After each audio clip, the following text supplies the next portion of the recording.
Hey, what's up, everyone? Joe here. And in this episode, I want to talk about triggers because something that I've learned really hard lately is that triggers, as difficult as they may be to deal with, can be huge healing opportunities and they should be looked at as healing opportunities as well. So if you've ever felt triggered or you're feeling triggered, whether that's you're feeling anger or disappointment or jealousy or envy or any sort of negative emotion, whether it be from something someone said or something someone did or any kind of situation or event, anytime that you feel triggered and you feel a negative feeling and you feel like you're someone else is to blame or something else is to blame and you feel like you've been triggered, I want you to look within and look at the situation from a step backwards and see what healing do I need to do to not feel triggered. So if someone said something about, I don't know, your work, the type of work that you do, and all of a sudden you're feeling triggered and defensive. Well, as much as you want to blame someone else or that person for that person's way of thinking and what he or she said, and yes, what he or she said may have been, immature, uneducated, hurtful. Yes, that there is that side of it, but the other side of it as well is that you need to heal that within yourself. So if you are feeling triggered by that, then part of you believes that, right? So part of you needs to heal that as well. So if you're ever feeling envy, like someone has a lot of money or a lot of success, and maybe you feel like you want that, or you feel like that person doesn't deserve it and you deserve it, and you're feeling unworthy because you don't have as much money or as much success as that person. Well, as much as it's okay for you to want more money and more things, you also need to heal the fact where maybe you don't feel good enough without enough money. Maybe you don't feel good enough without as much success or materialistic things. So part of you does need to heal that side, and you need to heal that from within. You need to heal that yourself, and you're going to feel a lot better once you do. Another thing is jealousy. Maybe you're feeling jealous that your partner is talking to someone else or talking to an ex or something like that, and all of a sudden you're feeling a little bit insecure. Well, as much as maybe your partner should or should not be talking to someone else and or talking to an ex, you also have to take a step back and say, okay, why am I feeling triggered? What part of me needs to heal so that I don't feel this way and I feel more secure in my relationship? And this goes for so many things, and not just in romantic relationships, but relationships with friends, relationships with family, colleagues, bosses, and most importantly, the relationship with yourself, right? So yes, external factors can make you feel a certain type of way, but if you're feeling that way, it's because you have some healing to do, and the only person that can heal that is you.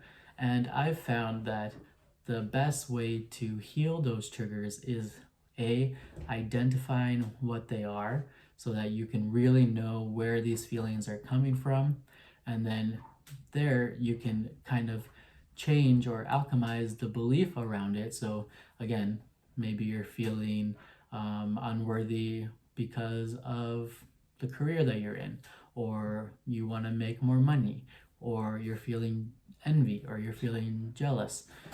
No, you need to figure out where those feelings are coming from, why you're feeling those ways, and what beliefs are making you feel that way. So, oh, maybe you believe, oh, I wish I had a different career, or maybe you think that, oh, my family wishes I was in a different career or more successful, or oh, I wish I had more money, or I'm threatened by my partner talking to someone.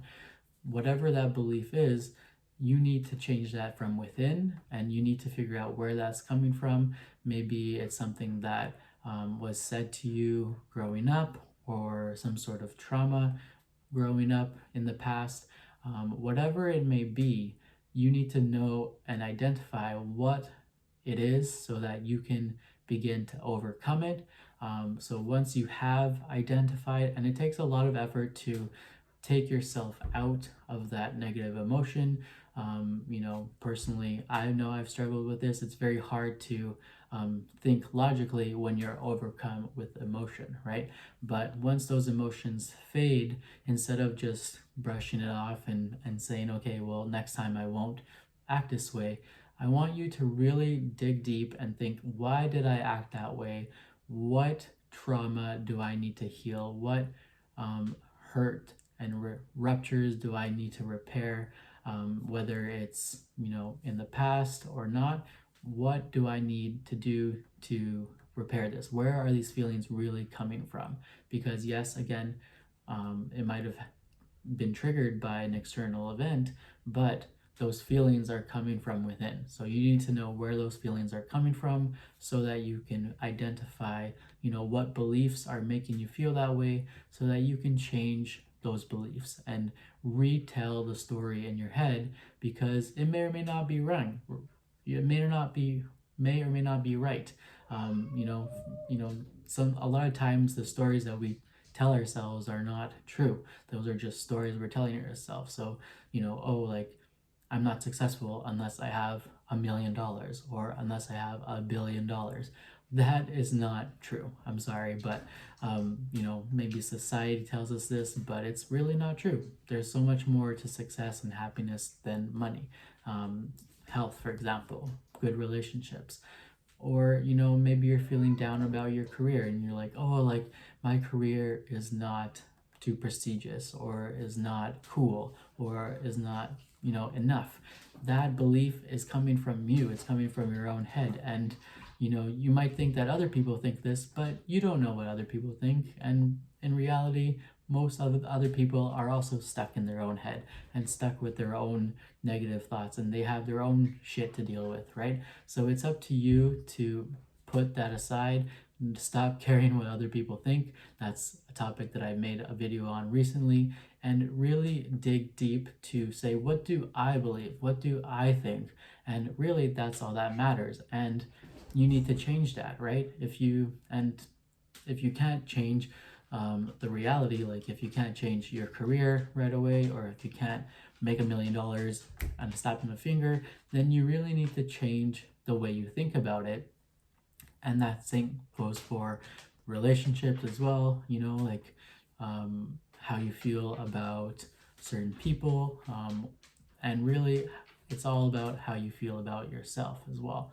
So once you identify that and you can begin to heal it, now you can really start to tackle it. And I've found that the best way to overcome these triggers, the best way to heal this trauma, to heal this hurt, is to face it head on, so that you can really heal it head on as well. So, facing your fears, talking to people about it, talking to someone who may have hurt you, or someone who triggered you, and talking to them about those triggers, about how you're feeling, and where you think those feelings are coming from. Going up to someone and be like, hey, this is what you said, and this is how you made me feel, and it's not really what you said, but really the reason that I feel this way is because now that I think about it, growing up, my parents said this and instilled this belief in me, and this is why it's really triggering to me. And just so you know, this does trigger me, and this begins the healing process as well. And then, for example, maybe being around certain family members is quite triggering, because maybe they say stuff, maybe they judge you, maybe it's all in your head as well, right? And maybe you're even avoiding certain family gatherings because you know that you're going to feel triggered. Well, I want you to really dig deep and be like, where do these beliefs come from, again, so that you can begin the healing, and then face them head on. Go to those family gatherings, because you might end up seeing that those family members actually aren't going to say something negative, or they might be a lot more receptive to how you feel. And if they do say something negative and trigger you even more, being upfront to them about, hey, I don't like it when you say that because it makes me feel like this, and you may have not meant to trigger me, but it does, and it's because of this, of the past, of these past beliefs. And just facing those triggers head on can really help with the healing, and talking it over with people can really help the healing, especially the people that did trigger you, because then you can heal that relationship as well. So I want you to see triggers as opportunities for healing. I don't want you to see them as red flags. If you do see them as red flags in other people, I want you to see them as red flags just as much as red flags in yourself as well. So whenever you feel triggered, see it as an opportunity for healing, and do the work to heal. Do the work to look inside and see where those feelings coming from. What beliefs do I have about myself or about the situation or whatever, and are they or are they not true? And talk to the people, to friends and family and anyone who can be supportive. And if you are feeling triggered with someone or about something that someone said, even talking to that person about it can be extremely healing as well, and it's just going to speed up the healing process as well. That's what I wanted to talk about in this video, because I feel like lately I've just come to realize that these triggers that I have personally are actually opportunities for healing. And as hard as it can be to overcome the emotions, to really look within to see what needs to be healed, and then doing the work of talking about it, of identifying those beliefs that are hurting you and holding you back so that you can change them and heal the relationship with yourself and other people. Even though it's extremely hard to do so, it is so much better than just staying in the same cycle of triggered, hurt, brushing it aside, and then never doing the work to heal. Because once you do the work to heal, I'm not going to say that you're never going to be triggered again, but you are going to feel so much better about the situation, about that trigger, about the healing that you need to do, and you're just going to be a lot more conscious about yourself and how you feel and what you need to do to feel better and to feel more secure. That's what I wanted to talk about in this video. Sorry if I went on a little bit of a rant. It's just a lot going on, right? And a lot of moving parts with emotions and triggers and healing and looking within and beliefs, right? And then the people in your life that you need to talk to and heal with as well. So I hope this video helps. I hope you like the topic. I hope this helps you whenever you're feeling triggered or do feel triggered. And most of all, I hope it helps you heal and live a more confident and happier and secure life. And also, I hope it strengthens your relationships with other people and with yourself. If it does, please hit that like button, as it really helps the video on the channel. And let me know your thoughts in the comment section. Let me know your thoughts of this video, if it helps, of the tips. Let me know if you have other tips on how to deal with triggers. Let me know and let us know in the comment section. That would be really cool, because this is a community. And again, talking it out is really healing as well. So I look forward to any comments that may come, and I encourage you to do that. And most of all, I encourage you to do the work to heal from your triggers. And again, every trigger is an opportunity for healing. Anyways, thanks for watching. Again, hit that like button if you like the video. Subscribe to the channel if you're not subscribed already, so that I can see you in the next video. All right, thanks again for watching, and I'll see you next time.